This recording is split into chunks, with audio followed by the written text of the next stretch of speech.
بسم اللہ الرحمن الرحیم. السلام علیکم. پروگرام سلام یا حسین کے ساتھ میں ہوں آپ کی میزبان ڈاکٹر ثروت عسکری، اور میٹرو ون نیوز کی ایک عظیم جو کہ محرم الحرام ٹرانسمیشن ہے، اس کے اندر ہم آپ کے ساتھ موجود ہیں. اور نہ صرف یہ کہ موجود ہیں بلکہ تاریخ پر مختلف ذاکرین کے ذریعے ہم ان واقعات کو سن رہے ہیں جو کہ واقعات کرب و بلا ہیں. اور آج کا پروگرام جو کہ 5 محرم کے حوالے سے ہے اور حضرت علی اکبر کے حوالے سے، حضرت علی اکبر جو کہ امام عالی مقام کے خانوادے کے ایک ایسے چشم و چراغ تھے. یوں تو نوجوان ہر گھرانے کا ہی آنکھوں کا تارا ہوا کرتا ہے، لیکن کیا کہنا حضرت علی اکبر کا کہ حضرت علی اکبر علیہ السلام جو کہ اپنے خانوادے کے لیے نہ صرف یہ کہ بلکہ اہل مدینہ کے نور نظر تھے.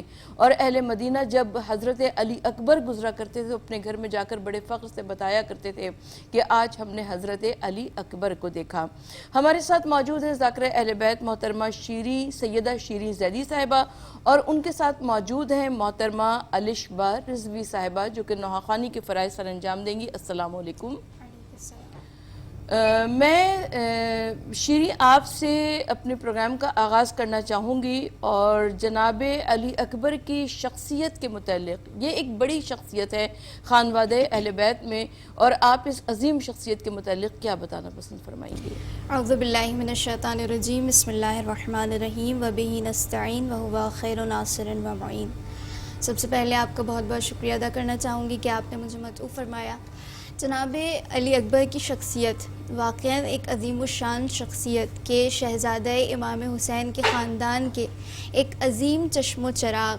اور خود اگر آپ کے حوالے سے وہ جملہ جو مقتل میں جاتے ہوئے جناب سید الشہداء نے ارشاد فرمایا تھا کہ جب آپ کو اجازت دی تو اپنے ہاتھوں کو خدا کی بارگاہ میں اٹھا کر فرمایا کہ اللہم اشہد علی ہؤلاء القوم قد برز الیہم غلام اشبہ الناس خلقا و خلقا و منطقا برسولک، کہ اے پروردگار تو گواہ رہنا، آج میں اس شخصیت کو بھیج رہا ہوں کہ جو صورت میں، سیرت میں، کردار اور گفتار، منطق، بصیرت میں میرے نانا رسول اللہ کی شبیہ تھا. سبحان اللہ. اور اگر دیکھا جائے تو خود ساری شخصیت جناب علی اکبر کی ان جملوں میں پوشیدہ ہے. یعنی جناب سید الشہداء آپ کی عظمتوں کو سمجھانا چاہ رہے ہیں. یہ 3 چیزوں کا ایک ٹرائنگل ہے: خلق بھی، خلق بھی، منطق اور کردار، گفتار بھی، بصیرت بھی. یعنی اگر دیکھا جائے تو واقعاً بہت غور طلب ہے کہ کس انداز سے، یعنی میں اگر ان جملوں کو پیش کرنا چاہوں تو غلط نہیں ہوگا کہ جتنی رسول اللہ کی 63 سال کی زندگی ہے وہ سب کی سب 18 برس کی زندگی میں جناب علی اکبر کی تمام چیزیں ہمیں واضح اور روشن دکھائی دیتی ہیں. آپ کا خلق بھی، آپ کا خلق بھی. خلق اللہ کرتا ہے، خلق انسان خود بناتا ہے. اور واقعاً یہ بہت غور طلب ہے کہ جو رسول اللہ کی سیرت ہے اور خود شبیہ رسالت مآب کا ٹائٹل، یہ سوائے جناب علی اکبر کے کسی کو نہیں ملا آپ کے اہل بیت میں.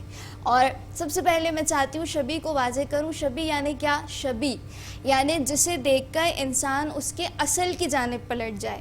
سبحان اللہ. جب کوئی علی اکبر کو دیکھتا ہے تو پلٹ جاتا ہے زمانہ رسالت مآب محمد مصطفیٰ کی جانب. ان کا ایک ایک عمل انسان کی نگاہوں میں واضح ہو جاتا ہے. نہ صرف یہ کہ صورت بلکہ آپ کی سیرت، نہ صرف یہ کہ آپ کی سیرت بلکہ آپ کی منطق، آپ کی بصیرت. اور اس چیز کو اگر دیکھا جائے تو بالکل واضح ہمیں کربلا کے میدان میں دکھائی دیتا ہے کہ جب جناب علی اکبر پہنچے ہیں، آپ کو اجازت ملی ہے اور آپ نے رجس خوانی کی ہے. اور واقعاً یہ وہ رجس تھا جو واقعاً آپ کے تعارف کو بیان فرما رہا ہے. یعنی جب بھی کوئی شہید ہونے جاتا ہے ہم جانتے ہیں کہ میدان جنگ میں رجس خوانی کی جاتی ہے، جس میں انسان اپنی ساری تعارف کو بیان فرماتا ہے. تو جناب علی اکبر جب گئے تو آپ نے جو رجس پڑھا بہت ہی خوبصورت ہے. آپ فرماتے ہیں انا علی ابن الحسین ابن علی نحن و بیت اللہ اولا بالنبی تاللہ لا یحکم فینا ابن دعی اضرب بالسیف غلام اضرب بالسیف احام عبدی. یعنی فرمایا کہ جناب علی اکبر کی ذات وہ ہے. آپ فرماتے ہیں میں کون ہوں جان لو،